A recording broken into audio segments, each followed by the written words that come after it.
வணக்கம் and welcome to Sai friends. அனைவருக்கும் advance happy தீபாவளிங்க.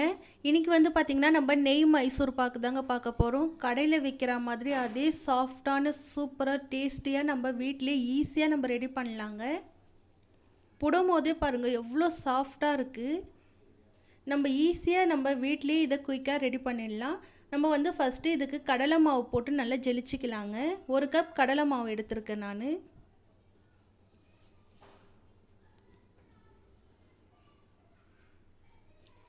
நல்லா ஜெலிச்சாச்சு. இது மாதிரி நல்லா ஜெலிச்சு எடுத்துக்கலாங்க. இப்போ வந்து நம்ம சர்க்கரை தண்ணி ரெடி பண்ணிக்கலாம். நான் வந்து 1 கப் கடலை மாவுக்கு வந்து 1.5 கப் சர்க்கரை போட்டிருக்கேங்க. 1.5 கப் சர்க்கரைக்கு வந்து 1 கப் தண்ணி ஊற்றிக்கலாங்க. தண்ணி ஊற்றிட்டு இது நல்லா சர்க்கரை நல்லா கரையணும். கரைஞ்சி நல்லா கொதிக்கணுங்க. அவ்வளோதான். இதுக்கு வந்து கம்பி பாதம் இதெல்லாம் எதுவுமே வேணாம். சர்க்கரை நல்லா கரைஞ்சி கொதிக்கணும். இது கொதிக்கிறதுக்குள்ளே நம்ம நெய் சூடு பண்ணிக்கலாம்.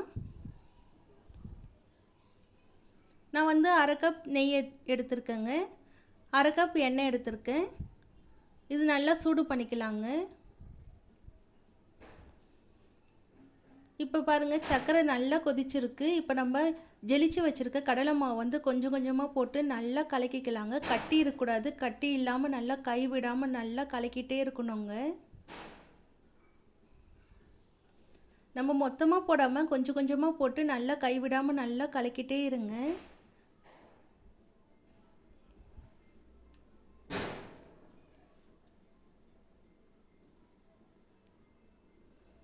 இங்கே பாருங்கள் இந்த மாதிரி நல்லா கைவிடாமல் நல்லா கலக்கிட்டே இருக்கணும்.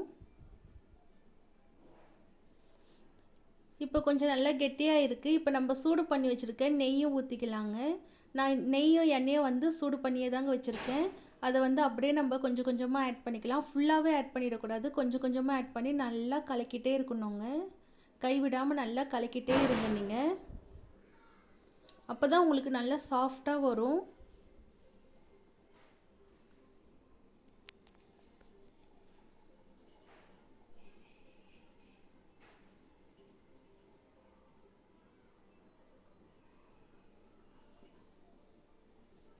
இப்போ பாருங்கள் நான் எல்லாமே ஆட் பண்ணிடுறேன் பாருங்கள். நெய் எல்லாமே நான் சொன்ன அந்த அளவு கரெக்டாக இருக்குங்க. 1 கப் கடலை மாவுக்கு இது மாதிரி 1 கப் பாதி கப் வந்து நெய், பாதி கப் வந்து எண்ணெய் எடுத்துக்கலாம். கரெக்டாக இருக்குங்க உங்களுக்கு அளவு. இப்போ நல்லா கெட்டியாகிடுச்சு பாருங்கள். நான் ஒரு தட்டில் வந்து நெய் தடவி வச்சுருக்கேன். இப்போ நம்ம அதில் எல்லாமே இதில் ஊற்றிக்கலாங்க. இது வந்து நல்லா ஒரு 1/2 மணி நேரம் அப்படியே விட்டுடுங்க. நல்லா ஆறட்டோங்க. நல்லா ஆறினோடனே நம்ம கட் பண்ணிக்கலாம். இங்கே பாருங்கள் 1/2 hour ஆகிடுச்சி. நல்லா ஆறி இருக்குது, கெட்டியாக இருக்குது. இப்போ நான் பாருங்கள் கட் பண்ணுறேன். நம்மளுக்கு எந்த ஷேப் வேணுமோ நம்ம கட் பண்ணிக்கலாம். உங்கள்கிட்ட ட்ரே இருந்ததுன்னா நீங்கள் ட்ரேயில் கூட ஊற்றிக்குங்க. இதெல்லாமே கட் பண்ணிவிட்டு அப்படியே நீங்கள் எடுத்துட்டிங்கன்னா உங்களுக்கு வந்து தனித்தனியாக அப்படியே வந்துடுங்க. கடையில் விற்கிற மாதிரி அதே சாஃப்டாக சூப்பராக நல்ல டேஸ்டியாக நம்மளுக்கு நெய் மைசூர் பாக்கு நம்ம வீட்லேயே இனிமேல் ஈஸியாக நம்ம ரெடி பண்ணிடலாங்க. புடும் போதே பாருங்கள் எவ்வளோ சாஃப்டாக இருக்குது. நீங்களும் கண்டிப்பாக ட்ரை பண்ணி பாருங்கள். ட்ரை பண்ணி பார்த்துட்டு கமெண்ட்டில் எப்படி இருக்குன்னு சொல்லுங்கள். இந்த வீடியோ உங்களுக்கு பிடிச்சிருந்ததுன்னா லைக் பண்ணுங்கள், ஷேர் பண்ணுங்கள், கமெண்ட் பண்ணுங்கள், சப்ஸ்கிரைப் பண்ணுங்கள். பக்கத்தில் இருக்க பெல்லையும் கிளிக் பண்ணிக்கோங்க. Thank you friends. பாய்.